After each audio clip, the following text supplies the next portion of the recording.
Just coming up on the top of my climb. I'm on Hale Ridge off of War Woman Road, Northeast Georgia in Rabun County. This channel is called the Good Line. The name implies a couple things. First, obviously, is gravel cycling. You got to have a good line going into the curve. The second meaning, as I go through the descent, will be what the Lord's dealing with me in my quiet time. So I share a little devotion to you as I go down.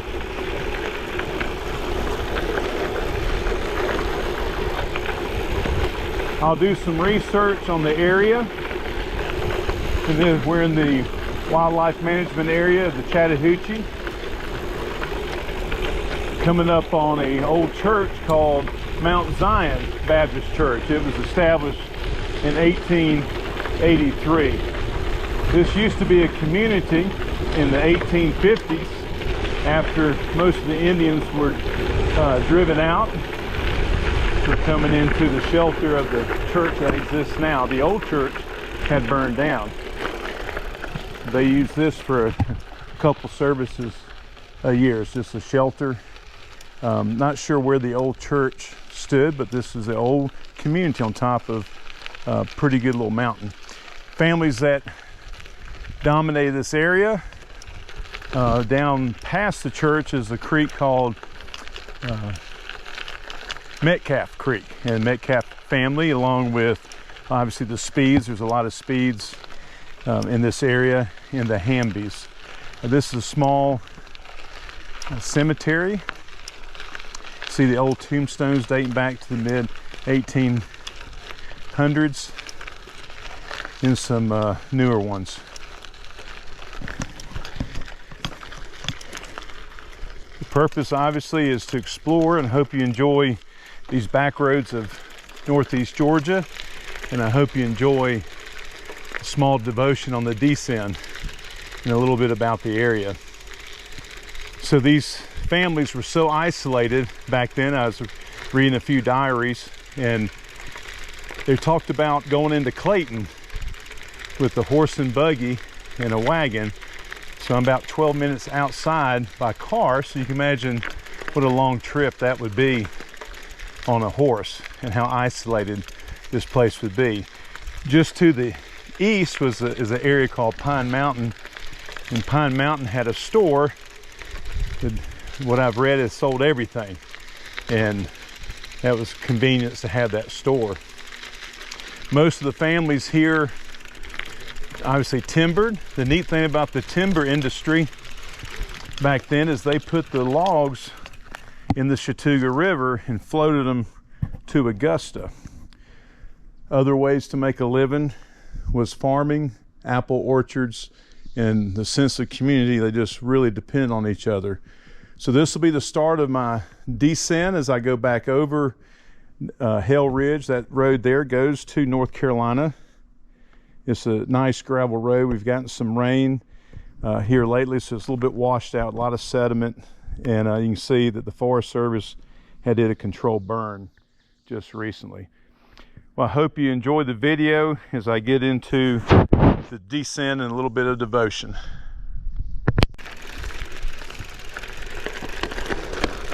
All right, as I leave the church, I'm heading south back over Hale Ridge Road.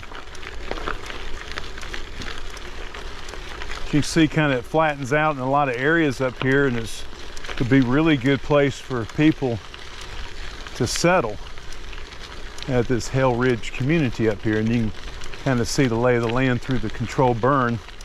They did the controlled burn, I think about 4 weeks ago. Still pretty as the growth comes back. Looking at those tombstones back at Mount Zion Baptist Church got me thinking a lot about our eternity. And as they buried their family members, you know, each family wanted to have the comfort knowing that their loved ones were in a better place. And you always fall back on the sinner's prayer, but there's some things that are very difficult. Well, any red letter in the Bible, what Jesus says, is deeper than what appears on the surface.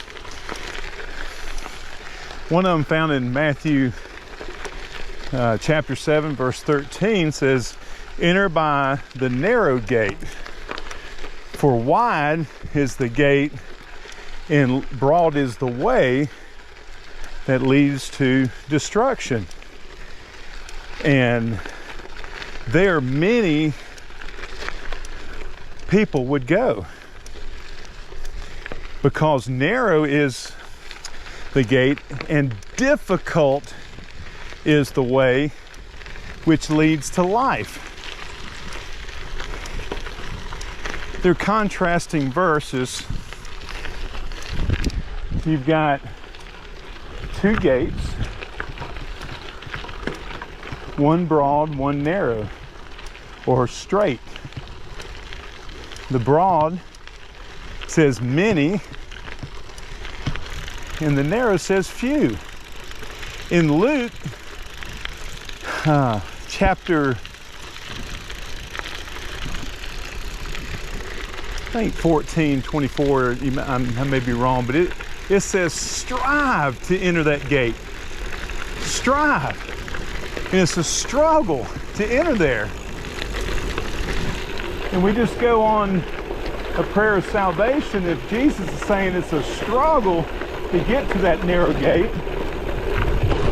And it's difficult that leads to life.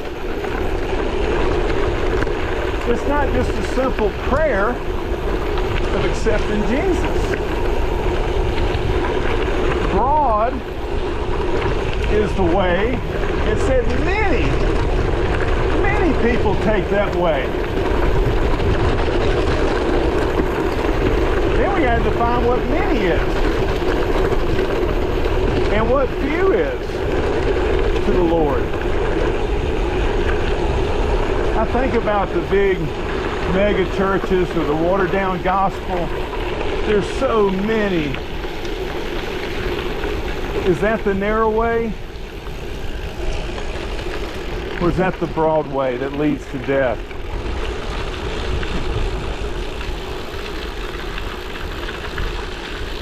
Obviously we're on a path just like we're going down this road, and we've got a choice to make. We come to and find these gates. It's tempting because broad is popular. Broad is approval by your peers. That's the cool way. It doesn't get too messy there.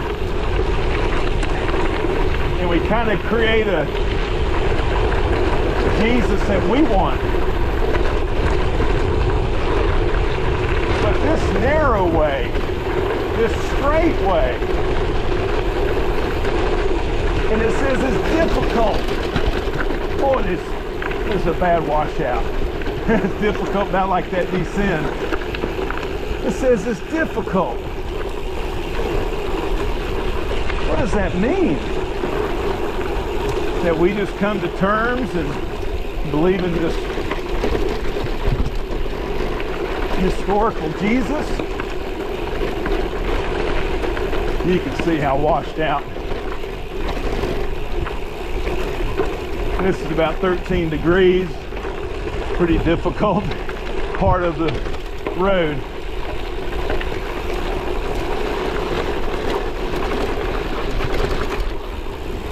And so many people say, have you accepted Jesus? Well, he says to be born again.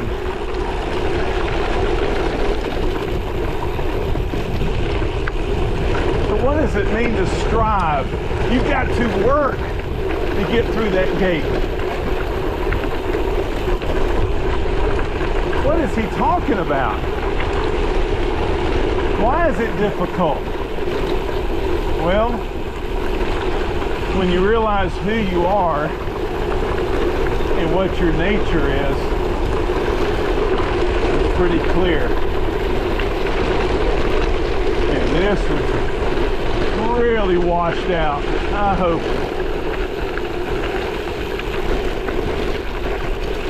We're coming in clear. All right. Probably got a little too fast.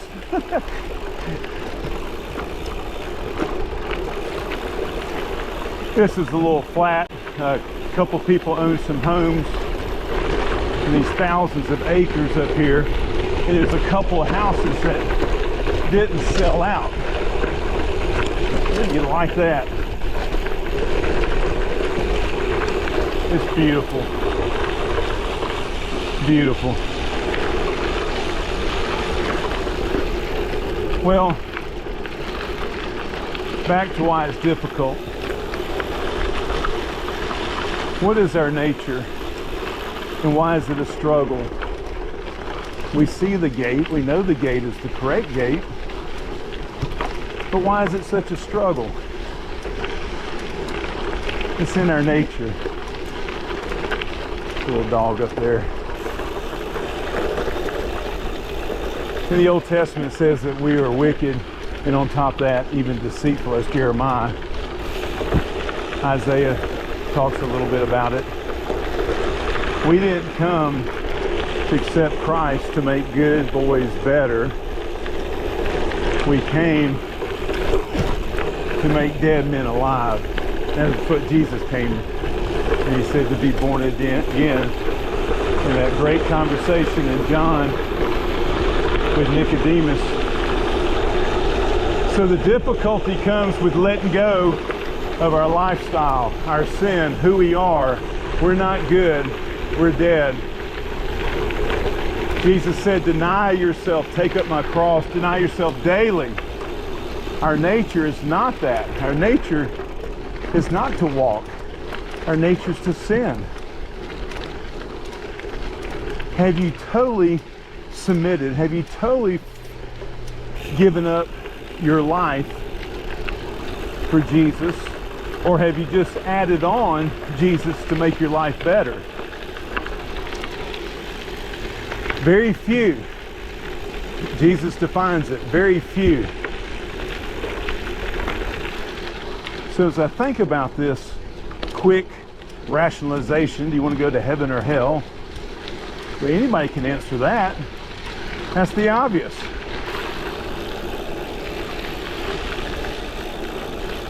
So how do you know? How do you know?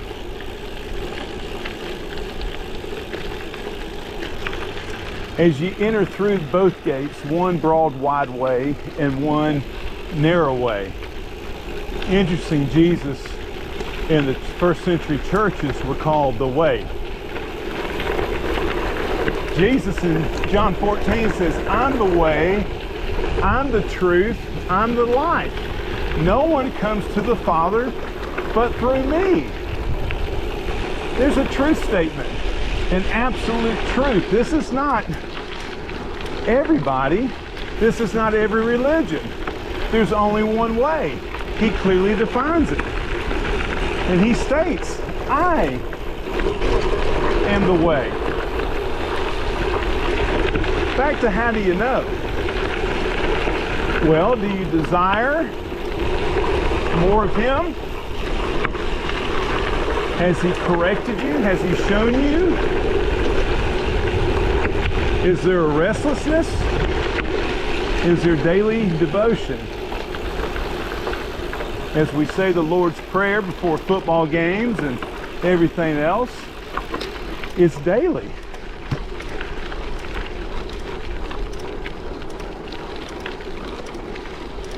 Take up and consume his word.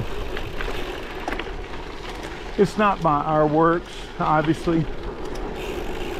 There's something we cannot do. And as he's talking in Matthew 7, he's talking to the Pharisees and scribes and Sadducees that put all these stipulations and works and things to do and requirements. They couldn't handle it. Theirs was more about control. But as we submit and repent and realize who we are, spiritually dead, and not some sort of an arrangement in an agreement, but to walk through that gate and find that way and start to follow.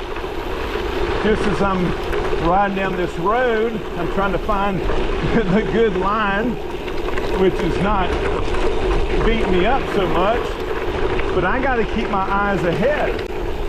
How can I claim to be a Christian if I'm not even following? If I'm not learning? If I'm not seeking?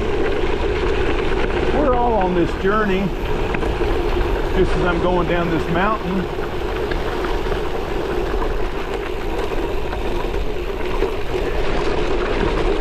In this tiny little country road versus a broad highway.